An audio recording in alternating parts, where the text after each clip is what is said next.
Jamal Carter stood outside the TechMart store in Denver's Cherry Creek shopping district, reviewing his notes on his phone. This was the third location he'd visited this week, as part of his pre-introduction evaluation tour. At 29 years old, he'd just been promoted to district manager for TechMart's Rocky Mountain region, overseeing 42 stores across Colorado, Wyoming, and Montana. The company had implemented a new policy for incoming district managers: spend 2 weeks visiting stores anonymously before the official introduction. Shop as a regular customer, observe operations, see how staff treated people when they thought no corporate oversight was watching. It was designed to give new managers authentic insight into store culture and customer service. So far, Jamal's observations had been mixed. Some stores were running smoothly with friendly staff and good operations. Others had issues: undertrained employees, poor inventory management, indifferent customer service. But nothing had prepared him for what he was about to experience at store 2047. He pulled his grey hoodie over his head, checked that his phone's recording app was ready, and walked through the automatic doors into TechMart. The store was busy for a Wednesday afternoon, customers browsing laptops, comparing smartphones, checking out gaming systems. Jamal headed to the headphones section, genuinely interested in buying a new pair for his commute. He'd been browsing for maybe 3 minutes when he felt it, that familiar prickle of awareness that someone was watching him. He glanced up and saw a woman in a TechMart manager polo standing at the end of the aisle, staring at him with undisguised suspicion. Jamal continued browsing, picking up different headphones models, reading the packaging information, comparing prices, standard customer behavior. But the woman didn't move. She just stood there, watching. After another minute, Jamal selected a pair of wireless headphones, checked the price tag, and decided to purchase them. He walked toward the checkout area, and the woman followed him. Not subtly, openly following about 15 feet behind. Jamal had experienced this before: racial profiling in retail spaces, being followed or watched because store employees assumed black customers were more likely to shoplift. He'd hoped TechMart, with its stated commitment to diversity and inclusion, would be better. Clearly, not all stores lived up to that commitment. He reached the checkout counter and placed the headphones down. The cashier, a young Asian woman, smiled professionally. "Did you find everything okay?" "Yes, thank you." She scanned the item. "That'll be $149.90. Jamal paid with his credit card, received his receipt, and put the headphones in the TechMart shopping bag she provided. Standard transaction, fully paid for, receipt in hand. He turned to leave and found the suspicious woman now standing directly in his path, arms crossed, radio in hand. "Excuse me, sir, I need you to come with me." Jamal kept his voice calm. "Is there a problem? I'm Sharon Mitchell, store manager. I have reason to believe you may have merchandise that wasn't paid for. I need you to come to the security office." Jamal held up his shopping bag and receipt. "I just purchased these headphones. Here's my receipt, time-stamped 2 minutes ago." Sharon barely glanced at the receipt. "I need to verify your entire purchase. We have reason to believe you may have concealed other items." "Based on what?" Jamal asked. "Based on my observation and store security protocols. Now you can come voluntarily, or I can have security escort you." Several customers had stopped to watch the confrontation. Jamal could see their reactions. Some looked uncomfortable, others curious. A few were pulling out their phones to record. Jamal reached into his pocket slowly, keeping his movements visible, and pulled out his own phone. He opened his recording app, which had been running since he entered the store. "Ma'am, I'm going to record this interaction for my protection. I have a receipt for my purchase. I haven't stolen anything, but you're accusing me of theft and threatening to have me detained. I want documentation of what's happening." Sharon's face flushed. "You can't record in this store. That's against policy. Actually, Colorado is a one-party consent state. I can legally record any conversation I'm part of, and given that you're accusing me of a crime, I think recording is prudent." Sharon spoke into her radio. "Security to electronics, immediately." 2 security guards arrived within a minute, both looking uncertain about the situation. One was an older black man, the other a young white woman. "Marcus, Kelly," Sharon addressed them. "This individual is refusing to cooperate with a theft investigation. I need him escorted to the security office." The older security guard, Marcus, looked at Jamal, at the shopping bag, at the receipt visible in his hand. He appears to have a receipt for his purchase. I observed suspicious behavior, Sharon insisted. He was concealing items in his clothing. I was not, Jamal said firmly. I browsed headphones, selected one pair, paid for them, received a receipt. You can verify my purchase with your cashier right there. The cashier who'd helped him raised her hand hesitantly. He did purchase headphones. I have the transaction in my register. Sharon's jaw tightened. That doesn't mean he didn't take other items. I want him searched. Marcus, the security guard, looked increasingly uncomfortable. Sir, would you be willing to voluntarily show that you don't have unpaid merchandise? Jamal considered refusing on principle. He had no legal obligation to prove his innocence, but he also wanted to see how far this would go, how Sharon would react when her accusations were proven false. Fine. Jamal unzipped his hoodie, showing he wore only a t-shirt underneath. He pulled out his pockets, revealing his phone, wallet, keys, and nothing else. Satisfied, Sharon's face was now bright red. Check his bag. You mean the bag with my purchased item and receipt? Jamal asked. But he opened the shopping bag anyway, showing the boxed headphones and nothing else. Kelly, the younger security guard, spoke up. Ma'am, he clearly doesn't have any stolen merchandise. Then why was he acting suspicious? Sharon demanded. I was shopping, Jamal said, his patience wearing thin, browsing products, reading labels, comparing prices, normal customer behavior. The only thing suspicious here is you racially profiling me. Sharon's expression shifted from accusatory to defensive. This has nothing to do with race. I follow anyone who exhibits suspicious behavior. Really? Jamal pulled out his phone, scrolling through the video he'd been recording.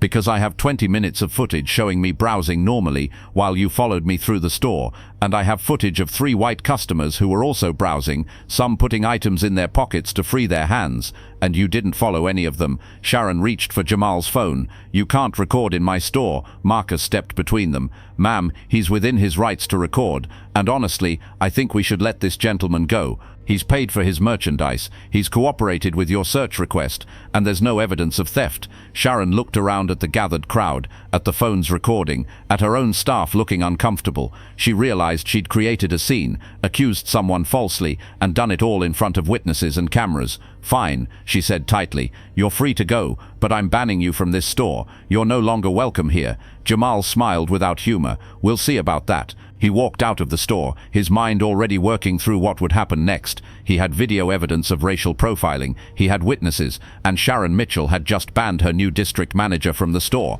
Once in his rental car, Jamal called his regional director, Patricia Okonjo. Patricia, it's Jamal. I need to report an incident at store 2047. What happened? Jamal described the entire interaction, from being followed to being accused to being banned. I have video documentation of everything. Patricia was silent for a moment, then sighed. Send me the video. I'll loop in HR and legal. This is exactly the kind of situation the anonymous evaluation program was designed to uncover. Should I still do the official introduction tomorrow? Absolutely, but it's going to be a very different conversation than Sharon Mitchell is expecting. Sharon Mitchell stood near the front, reviewing her notes about sales targets and new product promotions. She'd spent the previous evening justifying yesterday's incident to herself, convincing herself she'd done the right thing, maintained security, protected store assets. The fact that she'd been wrong about the theft didn't matter to Sharon. What mattered was that she'd followed protocol, acted on suspicion, and better safe than sorry. She'd filed a report claiming the customer had been belligerent and disruptive, making no mention of the racial profiling or the false accusation. At 9:05 a.m., Patricia Okonjo entered the store, accompanied by 2 people Sharon didn't recognize, a woman from HR and a man from corporate legal, and walking in behind them was the young black man from yesterday, but now he wasn't wearing a hoodie. He wore a suit, carried a briefcase, and had a corporate name badge. Sharon's face went white as she read the badge. Jamal Carter, District Manager. Patricia stepped forward. Good morning, everyone. I'm Patricia Okonjo, Regional Director. I'm here to introduce your new District Manager, Jamal Carter, who will be overseeing operations for all stores in this region. The staff clapped politely, most of them confused about why the Regional Director was here for what was usually a routine video call introduction. Patricia continued. However, before we proceed with the normal introduction process, we need to address a serious incident that occurred yesterday. Mr. Carter was conducting an anonymous store evaluation when he was racially profiled, falsely accused of theft, and banned from the store by your manager. The room erupted in whispers. Staff members looked at Sharon, who was frozen in place. Jamal stepped forward, calm and professional. I'd like everyone to see what happened. He connected his phone to the store's presentation screen and played the footage. 20 minutes of video showing him browsing normally, being followed by Sharon, purchasing his item, and then being accused and searched despite having a receipt. The staff watched in uncomfortable silence. Some looked shocked. Others looked angry, at Sharon for creating the situation, or at themselves for not intervening. When the video ended, Jamal spoke. "I want to be clear about what this video shows. It shows racial profiling. It shows a manager making assumptions about a customer based on race rather than behavior. It shows false accusations and abuse of authority. And it shows the kind of customer experience that is absolutely unacceptable at TechMart." He looked directly at Sharon. "Miss Mitchell, you followed me because I'm black. You accused me because you assumed a young black man in a hoodie must be stealing. And when confronted with evidence that I'd paid for my purchase, you escalated rather than apologized." Sharon found her voice. I was following protocol, security procedures. "Let's be very clear about your protocols," the HR representative interrupted, stepping forward. "We reviewed your security reports for the past 6 months. You've initiated theft investigations on 47 customers. 42 of them were people of color, only 5 were white. And of those 47 investigations, only 3 resulted in actual theft being confirmed. All 3 of the confirmed thefts were committed by white customers you initially didn't investigate." She handed Sharon a document. "This is your termination letter, effective immediately. You're no longer employed by TechMart. You violated company policy on discrimination, created legal liability through false accusations, and your pattern of biased security practices has been documented." Sharon's hands shook as she took the letter. "You can't do this. I have seniority, union protection." "The union was notified this morning," the legal representative said. "Your actions constitute gross misconduct. Discrimination is grounds for immediate termination per your employment contract." Patricia addressed the staff. "I want everyone to understand why this action is being taken. TechMart has zero tolerance for discrimination. When managers abuse their authority to profile and harass customers based on race, there are consequences. Those consequences include termination." Sharon looked around the room, searching for support, but found only uncomfortable silence. Her staff had seen the video. They knew what she'd done. She gathered her belongings and left the store, escorted by security, experiencing the same humiliation she'd inflicted on Jamal the day before. After Sharon's departure, Jamal spent the next hour talking with the staff. He learned that several employees had been uncomfortable with Sharon's practices, but hadn't felt empowered to speak up. He heard stories of other customers being profiled, complaints that had been dismissed, and a culture of fear that discouraged reporting problems. "We're going to change that culture," Jamal promised, "starting today. Every employee has the authority and responsibility to challenge discriminatory practices. We're implementing new training, new protocols, and new accountability measures." One employee, a young black woman named Keisha, raised her hand. "Mr. Carter, I've worked here for 3 years. Sharon has followed me through the store on my days off when I come in to shop. She's searched my bag when I leave shifts. I reported it to HR twice, and nothing happened." Jamal made a note. "That ends now. HR will be reaching out to you and anyone else who experienced discrimination. We're not just fixing this store, we're fixing the system that allowed this to happen." Over the next month, Store 247 underwent a complete transformation. Jamal brought in a new manager, Marcus Thompson, the security guard who'd questioned Sharon's accusations. Marcus was promoted to assistant manager first, then to full manager after completing leadership training. New hiring practices ensured diverse staff. Customer service training emphasized treating all customers with respect. Security protocols were revised to eliminate profiling, and anonymous feedback systems gave employees a way to report concerns without fear of retaliation. The store's atmosphere changed dramatically. Customers of color who'd previously avoided the location started returning. Employee satisfaction scores improved, and sales increased as people felt welcomed rather than suspected. 3 months after the incident, Jamal returned to Store 247 for a follow-up evaluation, this time with his corporate badge visible. He walked through the store observing operations, and what he saw made him proud. A young black teenager was browsing tablets, and instead of being followed, he was approached by a staff member who asked, "Can I help you find anything? We have some great options in your price range if you let me know what you're looking for." An elderly Latina woman was struggling with a phone display, and an employee immediately offered assistance in Spanish, patiently explaining features without any pressure to buy. The store had become what it should have been all along, a welcoming space, focused on serving customers rather than suspecting them. Marcus approached Jamal with a smile. "District Manager Carter, good to see you." "Marcus, store's looking good. How's the team?" "Thriving. Morale is the best I've seen."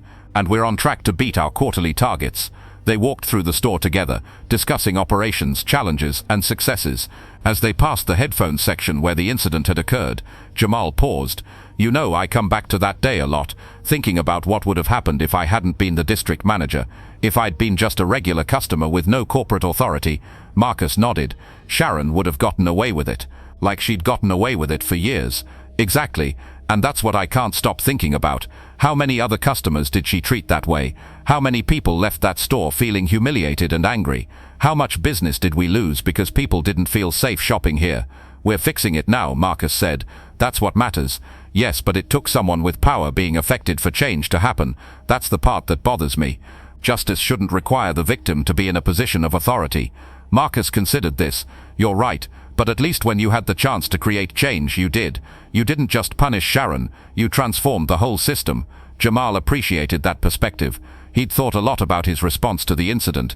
He could have simply gotten Sharon fired and moved on. But he'd chosen to address the underlying culture, the policies and practices that had enabled her discrimination. 6 months later, Jamal's approach to the Store 247 situation became a case study in TechMart's corporate training programs. New managers learned about the incident, watched the video, and discussed how to create inclusive environments. Sharon Mitchell's story became a cautionary tale.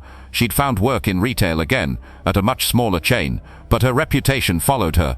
The video of her accusing Jamal had gone viral, shared across social media with commentary about racial profiling in retail spaces. Some people felt sorry for her, arguing that one mistake shouldn't define a career. Others felt the consequences were appropriate, pointing out that her one mistake was actually years of documented bias. Jamal tried not to think about Sharon too much. He focused on the positive changes: 42 stores implementing new practices, thousands of customers experiencing better service, hundreds of employees empowered to create inclusive environments. 1 year after the incident, Jamal was promoted again, this time to regional director, taking over Patricia's role as she moved to a senior vice president position. His leadership style focused on equity, accountability, and systematic change had proven successful. At his promotion celebration, Patricia pulled him aside.